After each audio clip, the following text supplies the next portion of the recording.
નમસ્કાર દર્શક મિત્રો, વડોદરા ટુડે ન્યૂઝમાં આપનું સ્વાગત છે।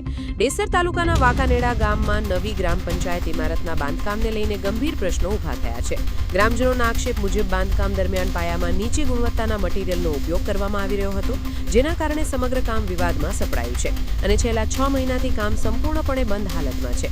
મળતી માહિતી મુજબ ગામના એક જાગૃત નાગરિકે બાંધકામના પ્રારંભિક તબક્કામાં જ પાયામાં વપરાતા સિમેન્ટ, સળિયા તથા અન્ય મટીરીયલની ગુણવત્તા અંગે શંકા વ્યક્ત કરી હતી। આ અંગે રજૂઆત કર્યા બાદ પાયામાં નિરીક્ષણ કરવામાં આવ્યું હતું। ગ્રામજનોના જણાવ્યા અનુસાર પાયામાં વપરાયેલ મટીરીયલની ગુણવત્તા અંગે પ્રશ્નો ઊભા થતા કોન્ટ્રાક્ટર દ્વારા પહેલેથી નાખવામાં આવેલા સિમેન્ટ અને સળિયા પાયામાંથી બહાર કાઢી લેવામાં આવ્યા હતા અને ત્યારબાદ કામ આગળ વધારવાને બદલે સ્થળ છોડીને ચાલ્યા ગયા હતા। આ ઘટનાના કારણે પંચાયત ભવનનું બાંધકામ અધૂરું રહી ગયું છે। ગ્રામજનોનો આક્ષેપ છે કે જાહેર નાણાંથી થતી કામગીરીમાં ગુણવત્તા સાથે ચેડા કરવાનો પ્રયાસ કરવામાં આવ્યો હતો, જે અંગે સમયસર અવાજ ઉઠાવતા સમગ્ર મામલો બહાર આવ્યો હતો। હાલમાં નવા પંચાયત ભવનનું કામ બંધ હોવાથી ગ્રામ પંચાયતની કામગીરી વાંકાનેડા પ્રાથમિક શાળાના બાલમંદિર વિભાગમાં બનાવવામાં આવેલી કામચલાઉ ઓફિસમાંથી ચલાવવામાં આવી રહી છે, જેના કારણે શૈક્ષણિક વાતાવરણ પર પણ અસર પડી રહી હોવાનું ગ્રામજનો જણાવી રહ્યા છે। ગ્રામજનોના જણાવ્યા મુજબ આ બાબતે તલાટી કમ મંત્રીને અનેક વખત મૌખિક તેમજ લેખિત રજૂઆતો કરવામાં આવી હતી, છતાં કોન્ટ્રાક્ટર સામે કોઈ અસરકારક પગલાં લેવામાં આવ્યા નથી। કોન્ટ્રાક્ટરને કામ પૂર્ણ કરવા કે સ્પષ્ટતા આપવા માટે કોઈ નોટિસ આપવામાં આવી હોવાનું પણ સામે આવ્યું નથી। 6 મહિનાથી વધુ સમયથી બાંધકામ બંધ રહેતા ગ્રામજનોમાં ભારે નારાજગી જોવા મળી રહી છે। ગ્રામજનો માંગ કરી રહ્યા છે કે સમગ્ર બાંધકામની તકનીકી તપાસ કરવામાં આવે, પાયામાં વપરાયેલ મટીરીયલની ગુણવત્તાની ચકાસણી કરવામાં આવે, જવાબદાર કોન્ટ્રાક્ટર અને સંબંધિત અધિકારીઓ સામે કડક કાર્યવાહી કરવામાં આવે તેમજ પંચાયત ભવનનું કામ તાત્કાલિક પૂર્ણ કરવામાં આવે। ગામના લોકોનું કહેવું છે કે જો જાગૃત નાગરિક દ્વારા સમયસર પ્રશ્નો ઉઠાવવામાં ન આવ્યા હોત તો નીચી ગુણવત્તાવાળું બાંધકામ પૂર્ણ થઈ જાત અને ભવિષ્યમાં ગ્રામજનોને નુકસાન ભોગવવું પડત। હવે સમગ્ર મામલે પારદર્શક તપાસ અને જવાબદારી નક્કી કરવાની માંગ વધુ પ્રબળ બની છે। મારું નામ સોલંકી અજીતસિંહ, ગામ વાંકાનેડા, તાલુકો ડેસર, જિલ્લો વડોદરા। આજ રોજ અમે અમારા નવું પંચાયત ઘર બનવાનું હતું વાંકાનેડાને, તો અમે એ સ્થળની મુલાકાત લીધી। ઘણા સમયથી આ પંચાયત ઘર બનવાનું છે એ વાતો ચાલી રહી હતી। થોડાક સમય પહેલાં આની શરૂઆત પણ કરવામાં આવી। મનન કન્સ્ટ્રક્શન દ્વારા 14/5/2025ના રોજ કામ શરૂ કરવાની એને ઓર્ડર આપવામાં આવ્યો તાલુકામાંથી। ત્યારબાદ એની પૂર્ણાહુતિ કરવાનો સમય હતો 13/11/2025, મતલબ કે 6 મહિનાની અંદર આ કામ પૂર્ણ કરવાનું હતું। કામની શરૂઆત થઈ હતી, જેના મોટા મોટા ખાડા ખોદી દેવામાં આવ્યા છે, તમે જોઈ શકો છો, અને કામ અધૂરું છે।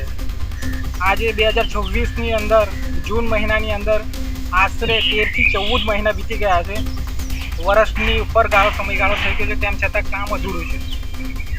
હવે કોન્ટ્રાક્ટર આ કામ અધૂરું મૂકીને જતા રહ્યા છે, કામ પૂર્ણ થયેલ નથી। મોટા ખાડા પણ દેખાય છે, 3.5-4 ફૂટના ખાડા છે। વરસાદનો માહોલ છે, આજુબાજુ ઘર વસ્તી અને નાના બાળકો રમતા હોય છે। આ ખાડાની અંદર કદાચ પાણી ભરાય અને બાળક પડી જાય, આકસ્મિક કોઈ બનાવ બને, તેની જવાબદારી કોની રહેશે? તો આવા કોન્ટ્રાક્ટરો આવી બેદરકારી રાખે તો અમારી ગ્રામજનોની એવી અપીલ છે કે આવા કોન્ટ્રાક્ટરોને બ્લેકલિસ્ટ કરવામાં આવે અને આગળની કાર્યવાહી કરીને બીજા ઇજાદારશાહીને આ કામગીરી સોંપવામાં આવે। જલ્દીથી જલ્દી અમારા ગામનું આ પંચાયત ઘર બને એવી ગામ લોકોની માંગણી છે। ઘણા વર્ષોથી એક હર્ષોલ્લાસ હતો કે પંચાયત નવું ઘર બનવાનું છે, શરૂઆત પણ ખૂબ સારી થઈ હતી, પરંતુ અચાનક કયા કારણોસર આ કામગીરી સ્થગિત કરવામાં આવી છે, એના મૂળ કારણો શું છે?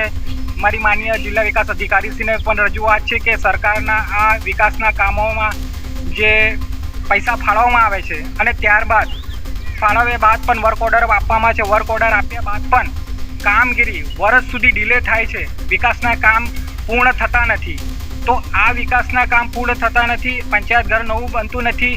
વાંકાનેડા ગ્રામજનો આની માંગણી કરી રહ્યા છે કે જલ્દીમાં જલ્દી આ કામ પૂર્ણ થાય અને એનો લાભ વાંકાનેડા ગ્રામજનોને મળે, એવી આજે અમારી નમ્ર વિનંતી છે। અમે ઘણીવાર તાલુકા વિકાસ અધિકારીને પણ મળ્યા, એમનો ખૂબ સારો રિસ્પોન્સ પણ રહ્યો હતો, પરંતુ કંઈકના કંઈક જગ્યાએ આ કામ અટકી રહ્યું છે।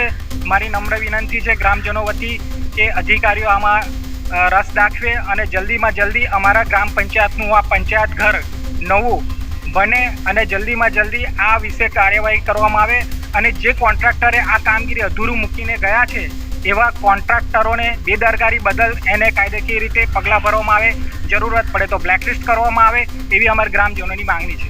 આવા જ તમામ લેટેસ્ટ અપડેટ માટે જોતા રહો વડોદરા ટુડે ન્યૂઝ. નવું વર્ષ એટલે કે વિક્રમ સંવત 2082ના શરૂઆતથી વડોદરા ટુડે ન્યૂઝ ચેનલના ગુજરાત રાજ્યના તમામ શહેરના તાલુકા જિલ્લાના દર્શક મિત્રોને ખાસ વિનંતી કે અમારા વડોદરા ટુડે ન્યૂઝના તમામ સમાચાર જોવા માટે હવે અમારા ફેસબુક, યુટ્યુબ, ઇન્સ્ટાગ્રામના પેજને લાઇક કરો, શેર કરો, સબસ્ક્રાઇબ કરો અને કોઈપણ સમાચાર અને જાહેરાત અને તમારા વિસ્તારમાં કોઈપણ જાતની ગેરકાયદેસર પ્રવૃત્તિઓ ચાલતી હોય અને ભ્રષ્ટાચારની પોલ ખોલવી હોય તો અમારા વોટ્સએપ નંબર 9687328624 અથવા તો 9687906224 પર સંપર્ક કરવા વિનંતી.